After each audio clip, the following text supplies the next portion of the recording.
So this is the fourth in a series of talks that I gave about 10 ideas that made contemporary art. And this present summary is about a talk on feminism and multiculturalism. So here we go. I began by suggesting that it might seem simplistic to address feminism and multiculturalism at the same time, but I pointed out that there was a frequent connection between their work, and that this was demonstrated by Ingres Odalisque of 1839. In the painting you can see a typical light-skinned, seemingly westernised woman reclining in the sexualised ambience of the seraglio, and this inspired other examples by artists such as Watts. I then went right to the end of the period, much later, to the 1960s, and compared the way in which the emergence of feminism and of black consciousness movements coincided and inspired black and all women artists to question the progressiveness of the modernist hegemony.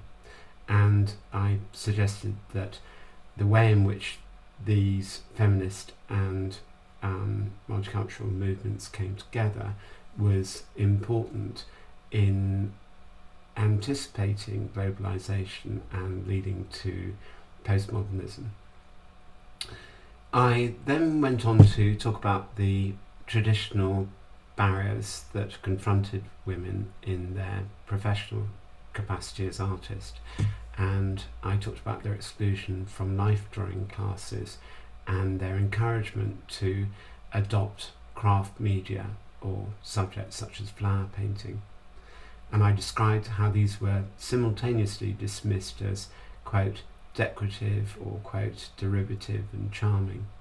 And I explained how the same epithets were also levelled at painters such as Angelica Kaufmann and Mary Moser, who were both early and exceptional women members of the Royal Academy at the end of the 18th century. I talked about Mary Bashkirtseff's complaint of 1877, in which she, quote, said that she lacked the freedom without which one cannot become a real artist, because she was unable to go out alone or to sit on a bench in the Tuileries to go into the great museums. And I suggested that this was part of a wider hostility towards women, and I talked about the exhibition in Vienna in 1910, which was the largest ever group show of women artists before 1977. And I explained how the women organisers of the exhibition were criticised in the press, and how this was typical of the misogynistic climate in the city, of which Kokoschka's notorious play Murder Hope of Women was symbolic. I went on to describe Frida Kahlo's work and to explain that she was one of the first women artists to make her own self-image and the male gaze the subject of her work.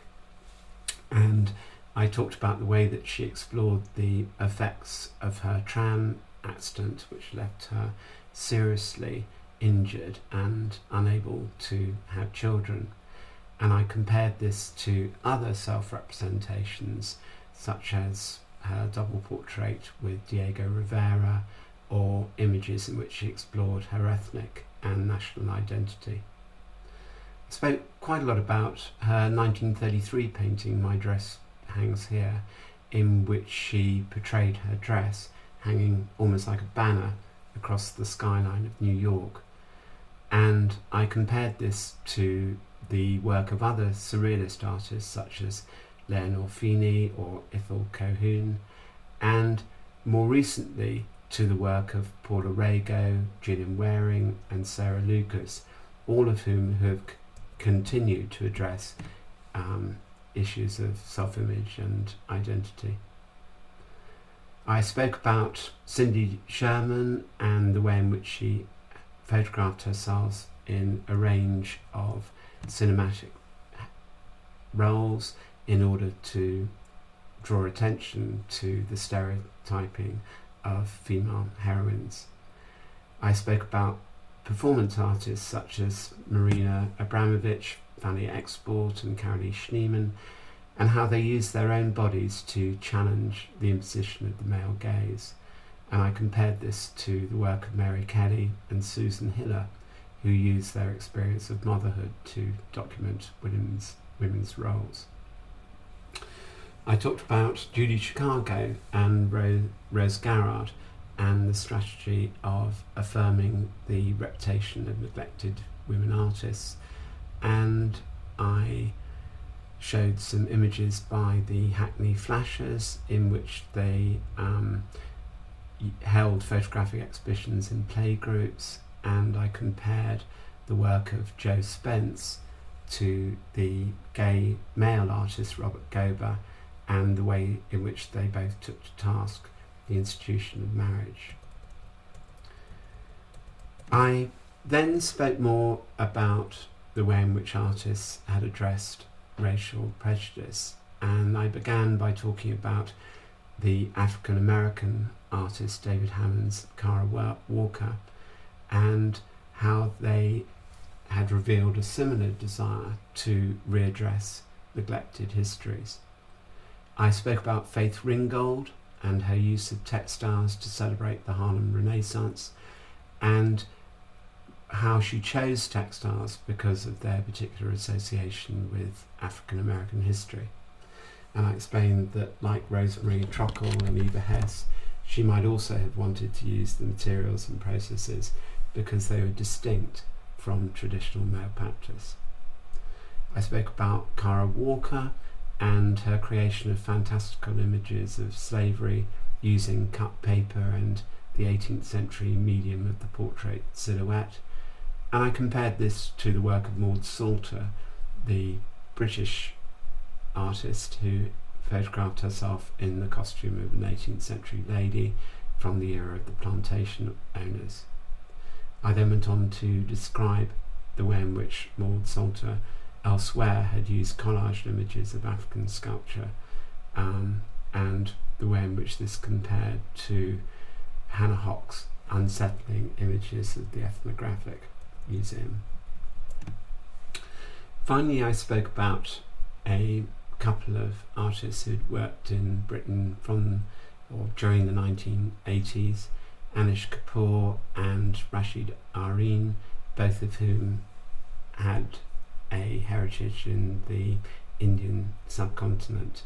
So, in the case of Anish Kapoor, I spoke about the way in which his work referenced the colourful market displays of Indian spices and the inscrutable spaces of Indian shrines.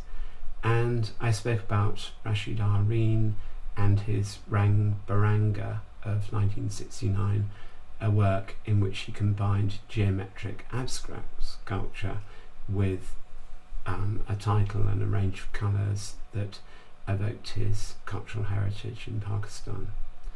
And I explained how by the early 1980s his sources included photographs of religious customs and images of PIA stewardesses. And I finished by pointing out that by the 1980s both he and Anish Kapoor were part of a global redefinition of art that was to become one of the hallmarks of postmodernism.